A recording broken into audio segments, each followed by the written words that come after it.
সৌন্দর্য হওয়ার পরেও, ক্ষমতাশালী হওয়ার পরেও, বংশের মর্যাদার দিক থেকে বড় হলেও কিন্তু আল্লাহর দরবারে তিনি দামি না। আল্লাহর দরবারে তিনি দামি না। আর বেলাল হাবশী রাদিয়াল্লাহু তাআলা আনহু সম্পর্কে রাসূল বলেন, আমি যখন আল্লাহর সঙ্গে দেখা করতে যাই মেরাজের রাত্রে, আমি যখন জিবরাইল থেকেও আলাদা হয়ে যাই, তখন আমার দিলের মধ্যে ভয় ঢুকলো, মানুষ সুলভ ভয়। একা একা রাত্রে চলে একটু ভয় আসে না? এই মানুষ সুলভ ভয় আসলো। তখন আমি দেখলাম বেলাল হাবশী রাদিয়াল্লাহু তাআলা আনহু খরমের পার শব্দ আমার কানে আসতেছে। আমি জিজ্ঞাসা করলাম, বেলাল, আমি যখন আরশে আজিম একা চলতেছিলাম, তখন তোমার পায়ের খরমের শব্দ আরশে আজিমে পৌঁছার কারণ কি? তুমি কি আমল করো? বলে, আমি সবসময় পবিত্র অবস্থায় থাকি। লোকটা কি? কালো। আবু বকর সিদ্দিক রাদিয়াল্লাহু তাআলা আনহু তার অত্যাচার দেখে সহ্য করতে না পেরে তারা কদিম অমুসলিমকে বিক্রি করে দিয়ে এক জাদিদ মুসলিমকে ক্রয় করেছেন, নতুন মুসলমান, অর্থাৎ বেলাল হাবশী রাদিয়াল্লাহু আনহুকে। তাকে ক্রয় করে যখন রসুলের সামনে আনলেন, রসুল দাঁড়িয়ে গেলেন। রসুল দাঁড়িয়ে সেই কালো মানুষটাকে বুকে জড়াই ধরলেন। আল্লাহ রসুল সাল্লাল্লাহু আলাইহি ওয়াসাল্লাম বললেন, হে বেলাল, তোমার মনে কোনো কষ্ট আছে কি? বলে, আমাকে যত যন্ত্রণা দিয়েছেন, কষ্ট দিয়েছেন, নির্যাতন করেছেন, না খাওয়ায় রেখেছেন, পাথর চাপা দিয়ে রেখেছেন, আমার জিহ্বার মধ্যে লোহা গরম করে তারপর সেক দিয়েছেন, আঘাত করেছেন, আঘাতের পর আঘাত, উটের গলার মধ্যে রশি বাঁধিয়া, আমার পার মধ্যে রশি বাঁধিয়া, যেরকম কোনো গরুর পায়ে যদি রশি থাকে তার পিছনে একটা খুঁটা থাকে, গরু যখন দৌড় মারে খুঁটা ডানে একবার বামে একবার এরকম আচার ফাচার খায়, ঠিক ওইভাবেই আমাকে পার সঙ্গে লাগাইয়া আর উটের ঘাড়ের সঙ্গে লাগাইয়া রশি যখন টানতো, আমি পাথরের মধ্যে বালুর মধ্যে পড়তাম, শরীর থেকে রক্ত ঝরতে ঝরতে শেষ হয়ে যাইতাম, আমার জানটা ওষ্ঠাঘাত হয়ে আসছিল, আমি আহাত আহাত শব্দ করেছি। ওই যন্ত্রণা এখন ভুলে গেছি যখন রসুলের বুকের মধ্যে আমার সিনাটা লেগে গেছে। এই লোকটা দুনিয়ার দিক থেকে গরিব ছিল, কিন্তু আল্লাহ এবং আল্লাহ রসুলকে সন্তুষ্টি করার কারণে আল্লাহ এবং আল্লাহ রসুলের মাস্টারটা বাড়াইতে বললাম, কমাইলেন কা? আবার মাইক চালান না জীবনে? আমি বললাম, মানে আমার শ্বাস টানতেছে, একটু আগে তো ভালো ছিল, এখন আবার নষ্ট করলেন কা? দুনিয়ার মধ্যে অনেক মানুষ আর্থিকভাবে অসচ্ছল কিন্তু চরিত্র সচ্ছল। অনেক মানুষ আর্থিকভাবে অসচ্ছল কিন্তু ন্যাকের দিক থেকে সচ্ছল, আর্থিক দিকে অসচ্ছল কিন্তু আল্লাহর সাথে সম্পর্ক সচ্ছল। এই মানুষগুলা কিয়ামতের ময়দানে বিনা হিসেবে জান্নাতে চলে যাবে। এই জন্য কবি বলেন, সাউন্ডটা ভালো ছিল আগে, আবার নষ্ট করে বলেছি।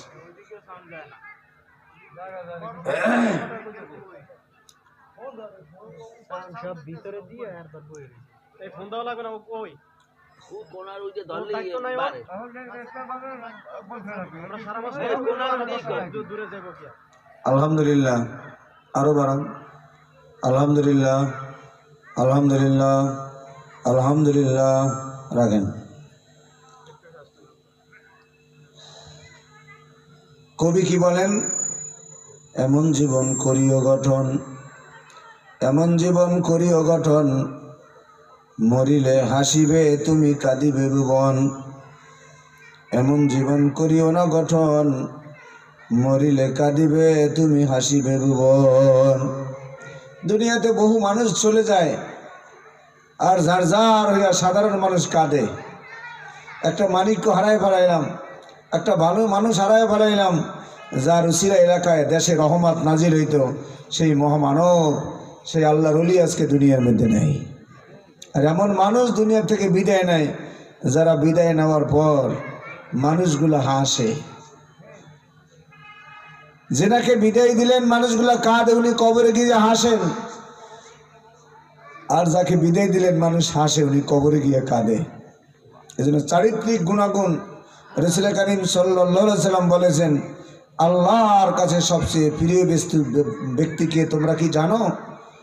সাহাবা একরাম বলেন, আল্লাহ এবং আল্লাহ রসুল ভালো জানেন। তিনি বলেন দুনিয়ার মধ্যে সবচেয়ে আল্লাহর কাছে প্রিয় ব্যক্তি উনি যার চরিত্র সবচেয়ে সুন্দর। চরিত্র টাকা দিয়া দোকানপাটে ক্রয় করতে পাওয়া যায় না, হাট বাজারে পাইকারি কিনতে পাওয়া যায় না, চরিত্র গঠন করতে হয়। কিভাবে গঠন করবেন আল্লাহ নিজে বলেন, ইয়া আইয়ুহাল্লাযীনা আমানু ওয়া কুনু মা'আস সাদিকিন। হে আমার ঈমানদারেরা, যারা আমি আল্লাহর উপর ঈমান আনছো, যারা আমি আল্লাহকে বিশ্বাস করছো, তোমরা কাজে কর্মে সত্যবাদীর সঙ্গী হয়ে যাও। জোরে বলেন সুবহানাল্লাহ। ঘোষণা কার? আল্লাহর। কবি বলেন কি, সৎ সঙ্গে স্বর্গবাস, অসৎ সঙ্গে সর্বনাশ। গাঁজাখোর, মদখোর, হিরোইনখোর, জেনাখোর, চোর, ডাকাত, খুনি জন্মগতভাবে কেউ হয় না। হয় জন্মগতভাবে কেউ চাঁদাবাজ হয় না, কেউ খুনি হয় না, কেউ গাঁজাখোর হয় না, কেউ মদখোর হয় না, কেউ চোর ডাকাত হয় না। জন্মগতভাবে সব নিষ্পাপ। কিন্তু যেই ব্যক্তি বোঝে কোনো খারাপ মানুষের সোহবত, মাইকটা একেবারে নষ্ট করে দিয়ে দিছে, কথাই বলতে পারতেছি না। এত কষ্ট করে মাহফিলের আয়োজন করে, মূল হলো মাইক, কথাই তো বলতে পারতেছি না। মাইকে হলো কথা টাইনে নিয়ে যাবে, আর আমার জোর করে ঢুকে দিতেছে। বুঝবেন না আপনারা এগুলা যারা বয়ান না করেন। টাকা পয়সা খরচা করিয়া, এত কিছু খরচা করিয়া মাইক ঠিক করছে, বয়ান করতে পারি না। আশ্চর্য ব্যাপার।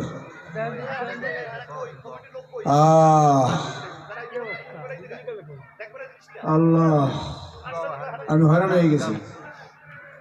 মাইকম্যান নিজেও তো মাইকের কথা শুনলে অবস্থা। আল্লাহু আল্লাহ,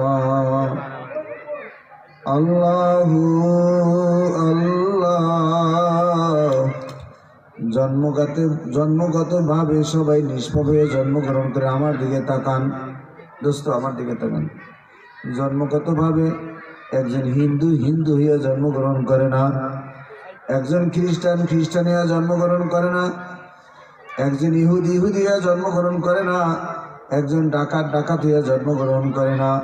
জন্মগতভাবে সবাই নিষ্পাপ হইয়া জন্মগ্রহণ করে।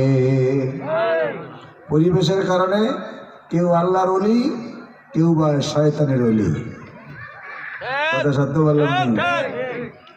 সোহবতের কারণে কেউ আল্লাহর ওলি, সোহবতের কারণে কেউ গাঁজাখোর, সোহবতের কারণে কেউ মদখোর, সোহবতের কারণে কেউ নামাজি, সোহবতের কারণে কেউ বেনামাজি, সোহবতের কারণে কেউ চোর, সোহবতের কারণে কেউ বা ডাকাত, সোহবতের কারণে